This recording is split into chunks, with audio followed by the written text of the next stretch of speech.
ஒரு வேப்பமரத்தின் பதிவு. நான் தான் வேப்பமரத்தோட விதை. என்னோட உயிர் இந்த வேப்பம் விதைக்குள்ள இருக்கு. இதோ இந்த காக்கா என்னோட பழங்களை சாப்பிட்டுக்கிட்டே பறந்து வருது. அதுக்குள்ளே இருக்கிற என்னோட உயிரை அது எங்கே போடுமோன்னு தெரியல. ஆனால் அதோட வாயில் நானும் இன்னும் 2-3 விதைகளும் உருண்டு பிறண்டுட்டு கிடக்கிறோம். ஐயோ, என்னை அது வாயிலிருந்து துப்பிடிச்சு. நான் பூமியில் வந்து விழுந்துட்டேன். நல்ல மத்தியான வெயில். நிலத்தில் கிடக்கிற என் உயிர் சுடுது, தாங்க முடியல. திடீர்னு யாரோ என் மேலே தண்ணி ஊற்றுறாங்க. அப்பா, போன உயிர் திரும்ப வந்துடுது. இப்படி மதியம் ஆகிறப்போலாம் என் மேலே தண்ணி ஊற்றுவாங்க. வாரத்தில் 6 நாள் ஊற்றுவாங்க. ஞாயிற்றுக்கிழமை மட்டும் என் மேலே தண்ணியே படாது. கொஞ்ச நாள் கழித்து விதைக்குள்ளே இருந்த என் உயிர் உருபெற்று மேலே துளிராகவும் நிலத்தில் வேறாகவும் வளரத் தொடங்கிட்டேன். நான் முதல்ல பார்த்தது சூரிய வெளிச்சம்தான். அப்புறம் காற்றை சுவாசித்தேன். அப்புறம் மனுஷ நடமாட்டத்தை பார்த்தேன். மதிய நேரத்தில் என் மேலே தண்ணி ஊற்றுனாங்க. அப்போ தான் புரிஞ்சுது அந்த இடம் வானூர் சப் ரெஜிஸ்டர் ஆஃபீஸ்னு. தண்ணி ஊற்றுனவர் சார் பதிவாளர். அப்புறம் தெரிஞ்சுது மற்றவங்க எல்லாம் மதியம் சாப்பிட்றதுக்கு என் மேலே கை கழுவி இருக்காங்கன்னு. எனக்கு உயிர் கொடுத்தது மழைநீர் மட்டும் இல்லை, சப் ரெஜிஸ்டர் ஆஃபீஸ் அலுவலர்கள் கை கழுவிய தண்ணியும் தான். அதனால் அவங்களுக்கு நான் முதல்ல நன்றி சொல்லி ஆகணும். அது இந்தியா சுதந்திரம் அடையாத காலம் போல இருக்கு. ரெட்டியாருங்க, ஐயருங்க, கவுண்டருங்கன்னு நிறைய பேர் அடிக்கடி ஆபீஸுக்கு வந்து நிலத்தை வாங்கிறதுக்கும் விற்கிறதுக்குமா அலைவாங்க. அதனால் எனக்கு எந்த இடைஞ்சலும் இருந்ததில்லை. எனக்கு தான் மதியானம் ஆனால் கை கழுவுற தண்ணி வாடிக்கையாக கிடைச்சிடுமே. அதுலேயும் ரெஜிஸ்டர் ஆஃபீஸர் வெத்தலைப்பாக்கு போட்ட வாயால் கொப்பளிச்சு என் மேலே துப்பிட்டு போவார். மற்றவங்க கை கழுவுற தண்ணியை விட அவர் முகம், வாய், கையெல்லாம் கழுவி நிறைய தண்ணி ஊற்றுவார். நான் கிடுகிடுன்னு 4 வருஷத்தில் நல்ல நிழல் தரும் மரமாயிட்டேன். நிழல் மட்டுமா தந்தேன், தனி மரமா அங்கே நின்றுக்கிட்டு என் நிழலில் வந்து நிற்கிறவங்களுக்கு காற்றும் தரனே. ரெஜிஸ்டர் ஆஃபீஸர் ஜன்னலாண்ட தான் என்னோட கிளை ஒன்று உராசிக்கிட்டு நிற்கும். அது மூலமாக நல்ல குளிர்ச்சியான காற்றை ரெஜிஸ்டர் ஆஃபீஸுக்குள்ளே அனுப்பி நல்ல பேர் வாங்கிக்குவேன். நல்லா ரெஜிஸ்டர் செய்ய வரவங்க பக்கத்து குடிசையில் பத்திரம் எழுதுறக்கிட்ட பேர், ஊர், பட்டா பத்திரத்தை கொடுத்துட்டு என் நிழலில் தான் இளைப்பாருவாங்க. அவங்க பேசிக்கிற கதையெல்லாம் நான் கேட்டுக்கிட்டே இருப்பேன். ஒவ்வொரு நாளும் பல வித்தியாசமான சுவாரஸ்யமான கதையெல்லாம் கேட்பேன். என் உயிர் போகும் வலியுள்ள வலிமையான கதைகள்லாம் என் மரத்துக்கு கீழே நடக்கும். மதியம் சாப்பாட்டை முடிச்சுட்டு ரெஜிஸ்டர் ஆஃபீஸரும் கிளர்க்கும் என் நிழலில் உள்ள ஒரு நீண்ட கருங்கல் பாறையில் உட்காந்து இளைப்பாருவாங்க. பார்த்துக்கிட்டு இருக்கும்போதே இந்த கண்ணு மரமாயிடுச்சியா. இந்த மரம் நம்ம ஆஃபீஸ் முன்னாடி இல்லைன்னா நிழலுக்கும் காற்றுக்கும் திண்டாட்டம்தான். என்னை ரெஜிஸ்டர் ஆஃபீஸர் என்னை பற்றி பெருமையாக சொல்லும்போது எனக்கு சந்தோஷமாக இருக்கும். அவ்வளோ சீக்கிரத்துலேயே அந்த மரத்தை வளர விட்டாங்க மக்க. நிலம் விற்க வாங்க வரவங்க இது செடியாக இருக்கிற காலத்தில் பக்கத்தில் நின்றுக்கிட்டு இலையை பிச்சு கிள்ளி போட்டுக்கிட்டே ஒருத்தவன் பேசுவான். இன்னொருத்தன் காம்பை கிழிச்சு புட்டு போட்டுக்கிட்டே பேசுவான். ஒருத்தன் ஒவ்வொரு சிம்பா உடைச்சி பல் துளக்கிக்கிட்டே பேசுவான். இன்னொரு பொம்னாட்டி இலையை வாயில் வச்சு மென்று துப்பிக்கிட்டே, அப்பா என்ன கசப்பா கசக்குது இந்த இலை என்று தரையில் துப்புவா. ஆமாம், வேப்ப இலை கசக்காமல் தித்திக்கும் என்று கூட வந்தவன் பேசுவான். இப்படியா கிள்ளி ஒடிச்சு வளர்ந்த மரம். நம்ம பியூன் தான் இது கன்றா வளர்ந்த நேரத்தில் இதை சுற்றி படல் கட்டி பாதுகாத்தான். ஆடு மாட்டால் இந்த மரத்துக்கு ஆபத்து இல்லை, இங்கே வர மனுஷங்களால் தான் ஆபத்து இருந்துச்சு. இனி இந்த மரத்தை யாராலையும் ஒன்றும் செய்ய முடியாது. இது இந்த ஆஃபீஸோட ஒரு அங்கமாயிடுச்சுன்னு என்னை பற்றி பெருமையாக பேசிக்கிட்டே போகும்போது எனக்கு சந்தோஷமாக இருந்துச்சு. கிளார்க் பேச்சை கேட்டுக்கிட்டே சப் ரெஜிஸ்டர் என்னோட நிழல்லையும் காற்றுலேயும் கண்ணை செஞ்ச நேரம் என் கிளையில் வந்து உட்காந்த காக்கா ஒன்று அவர் சொட்டையிலேயே எச்சம் போட்டுடும். அவர் படாருன்னு எழுந்து சொட்டையை தடவனா வட்டையாக வெள்ளை சுண்ணாம்பு மாதிரி கையில் ஒட்டிக்கிட்டு வந்ததை பார்த்து கைக்கொட்டையால் துடைச்சிக்கிட்டு ஆஃபீஸ் உள்ளே போயிடுவார். பாவம், அவர் ரொம்ப நல்ல ரெஜிஸ்டர் ஆஃபீஸர். டயத்துக்கு ஆஃபீஸுக்கு வருவார். லஞ்சம் கஞ்சம்லாம் வாங்க மாட்டார். அவர் அந்த வருஷமே ரிட்டையர் ஆகி போயிட்டார். ரெஜிஸ்டர் ஆஃபீஸில் அவருக்கு விடை கொடுக்குற விழாவெல்லாம் நடத்தினாங்க. ஏன்னா அவர் ஆஃபீஸராக வேலை செய்யாமல் நண்பராக எல்லார்கிட்டேயும் அன்பாக பழகி வேலையும் வாங்கிப்பார். ஆஃபீஸில் கிளர்க்கில் இருந்து பியூன் வரைக்கும் அவர் ரொம்ப பிடிக்கும். விடை கொடுக்குற விழாவில் அவருக்கு மாலை போட்டு மரியாதை செஞ்சு எல்லாம் இனிப்பெல்லாம் சாப்பிட்டுட்டு இருந்தப்போ இவர் மட்டும் எழுந்து வந்து என் மேலே சாஞ்சிக்கிட்டு கண்ணீர் விட்டு அழுதாரு. அழுதுட்டு தனது கைக்கொட்டையால் துடைச்சிக்கிட்டதை நான் மட்டுமே அன்னைக்கு பார்த்தேன். வேறு யாரும் பார்க்கல. அவர் அழுவுறதை பார்க்கும்போது எனக்கே அழுகையாக வந்துச்சு. நான் அழுதா இங்கே யாருக்கு தெரிய போகுது? அவர் கடைசியாக அழுதுட்டு என் மேலே மூக்க சிந்திட்டு போயிட்டார். அந்த காலமெல்லாம் ஆனந்தமான காலம். வானூர் ரோட்டில் எப்பயாவது ஒரு பஸ்ஸு மயிலத்து பக்கம் போகும். மாட்டு வண்டியை கட்டிக்கிட்டோம், பொட்டு வண்டியை கட்டிக்கிட்டோம் மக்கள் பொடிநடையாக போகிற மணிங்க சத்தத்தை கேட்கலாம். ஆனால் எப்போவும் ரெஜிஸ்டர் ஆஃபீஸுக்கு மக்கள் வந்துக்கிட்டு போய்கிட்டே என் நிழலாண்ட உட்காந்து மணிக்கணக்காக பேசிக்கிட்டு இருப்பாங்க. குட்டேரிப்பட்டு சந்தைக்கு போகிறவங்க மாட்டை கொண்டு வந்து என் வேரில் கட்டிட்டு வாலிட்டிப்பனில் இருக்கிற கேழ்வரகு கூழையும் பழைய கஞ்சியும் வெங்காயம் கடிச்சிக்கிட்டு சாப்பிட்டுட்டு கொஞ்ச நேரம் படுத்து கிடந்துட்டு போவாங்க.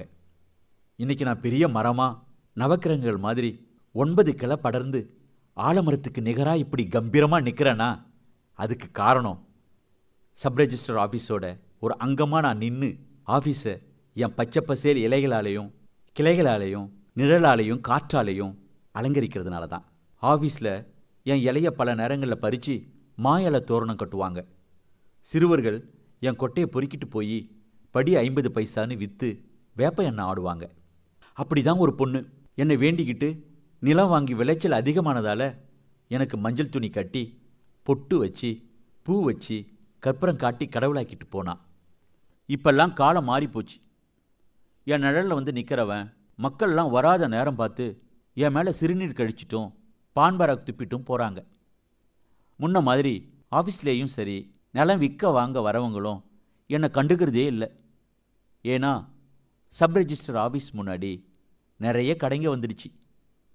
குடிசைக்குள்ளே கையால் பத்திரம் எழுதின காலம் போய் இப்போ கம்ப்யூட்டரில் பத்திரம் எழுதுகிற ப்ரௌசிங் சென்டர், பிரிண்ட் கடை, ஃபோட்டோ ஸ்டூடியோ, நிறைய டீ கடைகள், ஜெராக்ஸ் கடைகள்னு ஏகத்துக்கும் முளைச்சிருச்சு. பஸ்ஸும் காரும் மோட்டார் சைக்கிளும் சப் ரெஜிஸ்டர் ஆஃபீஸ் முன்னாடி இருக்கிற ரோட்டை தினைக்கும் இழைக்குது. வானூர் ரோடு கோமனை மாதிரி இருக்குன்னு இந்த பக்கம் போக்குவரத்து பெருத்திடுச்சுன்னு ரோட்டை அளந்து அகலமாக்கினாங்க.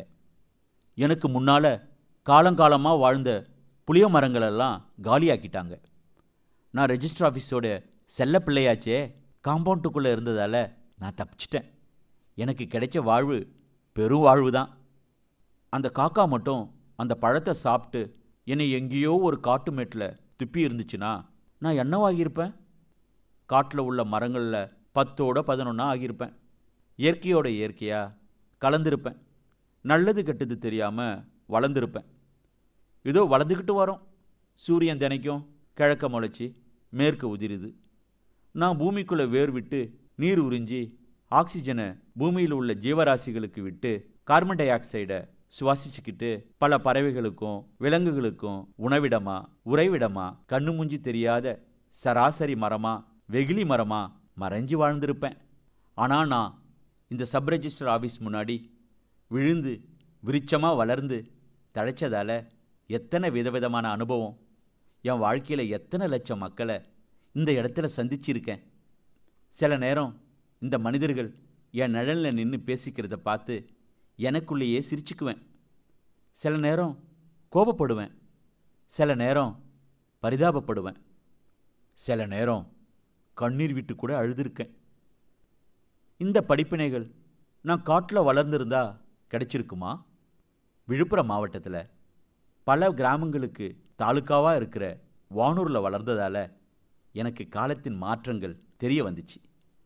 ஆமாம், பழைய காலத்திலிருந்து இப்பத்திய புதிய காலம் வர மக்களுடைய மாற்றம், நிலத்தோட மாற்றம், அரசியலோட மாற்றம், கலாச்சாரத்தோட மாற்றம், பருவகால மாற்றமெல்லாம் நான் தெரிஞ்சு வச்சிருக்கேன்.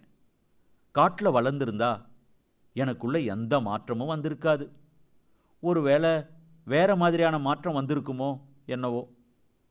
என்னுடைய வாழ்நாளில் இந்த சப் ரெஜிஸ்டர் ஆஃபீஸில் 2 கேஸு என் மனசை பிழிஞ்சிருக்கு.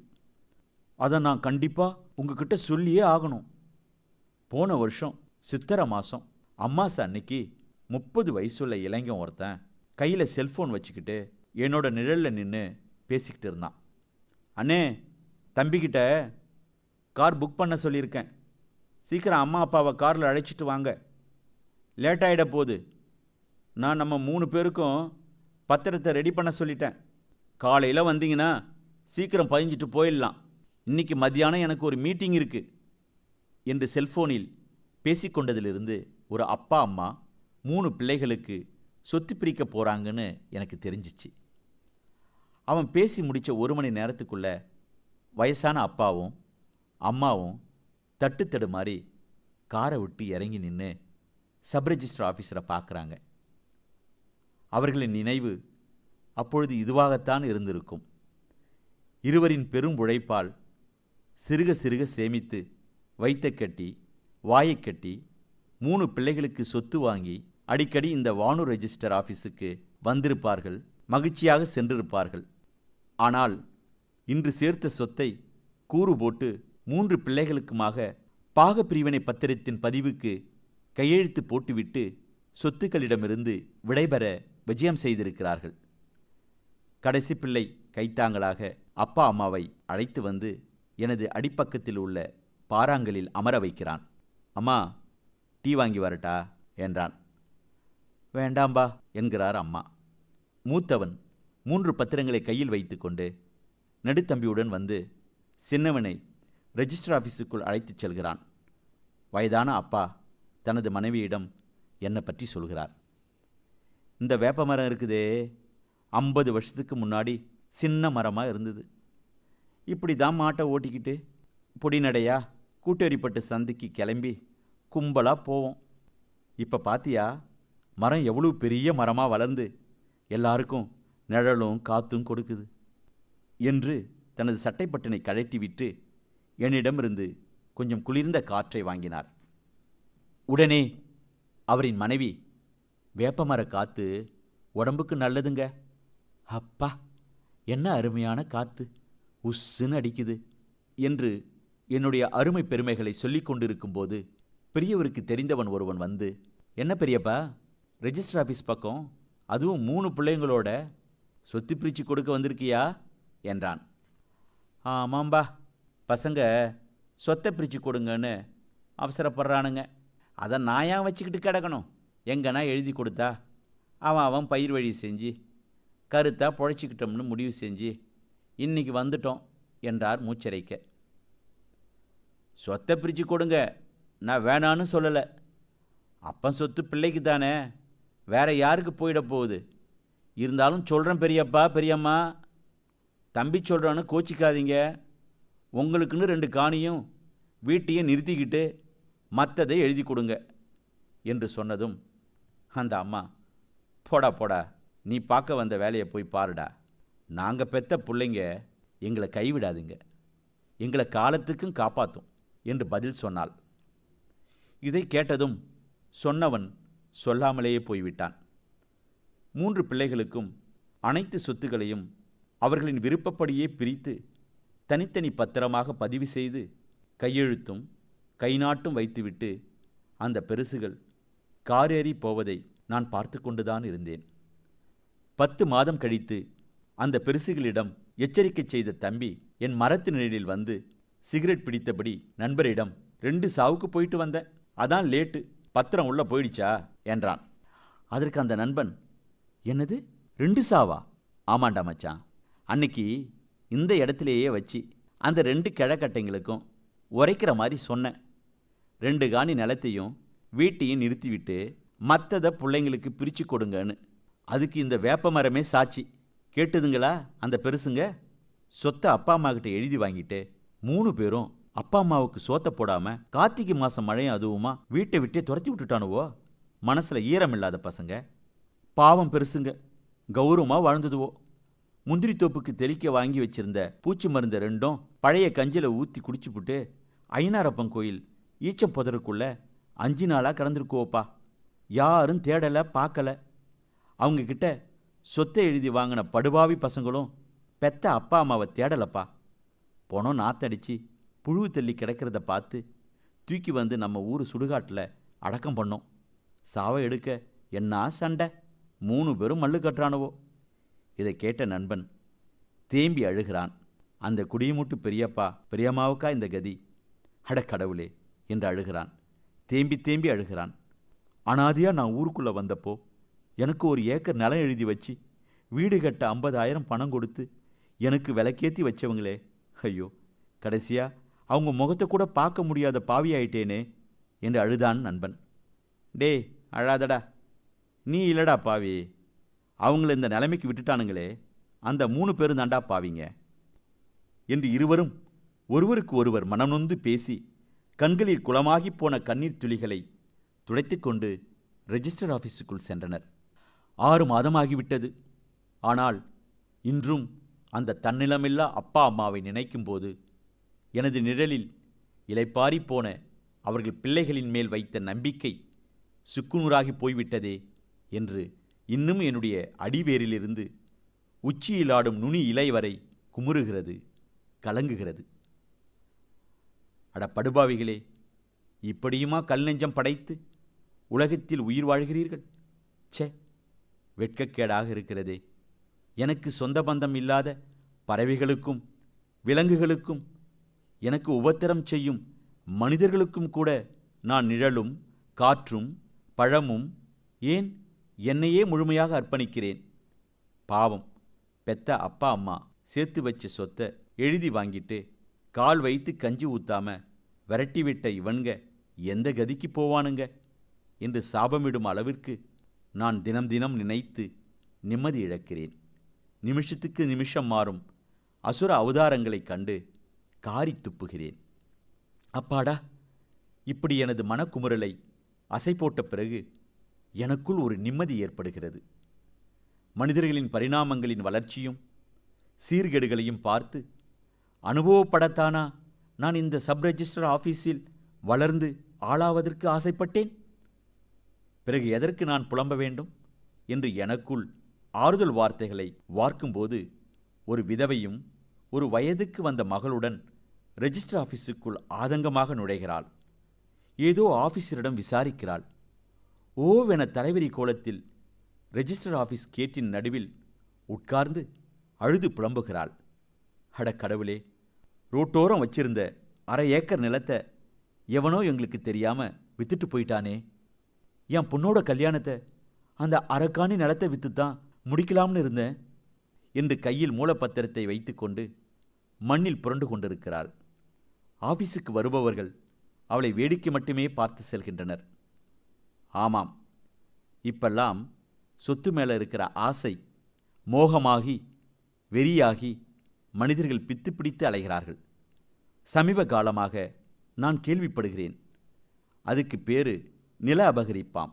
வேறொருவர் நிலத்தை ஆதிக்க சக்தி விற்று காசாக்கிக் கொள்கிறதாம். விவசாய விளைநிலங்களை விளைநிலமாக்கி பிளாட் போடுகிறார்கள். என்னை போன்ற பல மரங்கள் வெட்டப்படுகிறதாம். இப்பொழுதெல்லாம் என் மரத்து நிழலில் யாரும் அவ்வளவா இளைப்பாற அவர்களுக்கு நேரம் இல்லை. பணம் பணம் என்று பிடுங்கி தின்ன அலைந்து திரிகிறார்கள். அட, இதெல்லாம் என்ன சாதாரணம் மனுஷ பிரச்சனை. எனக்குள்ள பிரச்சனை என்ன தெரியுமா? இந்த நாட்டு மரமான என்ன அமெரிக்கா உரிமை கொண்டாடுதுன்னு பேசிக்கிட்டாங்க. என்னமோ காலம், நான் காட்டிலேயே வளர்ந்துருக்கலாம் போல. இப்பொழுது நான் சிகரெட் நெருப்புக்கு சூடுபடுகிறேன். பல இளைஞர்கள் ரெஜிஸ்டர் ஆஃபீஸுக்கு வரும்போது சிகரெட் பிடித்து என் மேல் நெருப்பை அமுக்கி அணைத்து எனது வேரிலேயே போடுகிறார்கள். என்னைச் சுற்றி இப்பொழுது பிளாஸ்டிக் பைகளும் சாராய காலி பாக்கெட்களும் சிகரெட் துண்டுகளும் குவிய ஆரம்பித்து விட்டன. இரு, நீ எல்லாத்தையும் நினச்சி பார்த்து வெந்து தணிஞ்சது போதும். அங்கே உத்து பாரு, இந்த நடுராத்திரியில் 3 பேர் பதுங்கி ரெஜிஸ்டர் ஆஃபீஸ் பக்கம் வரானுங்க.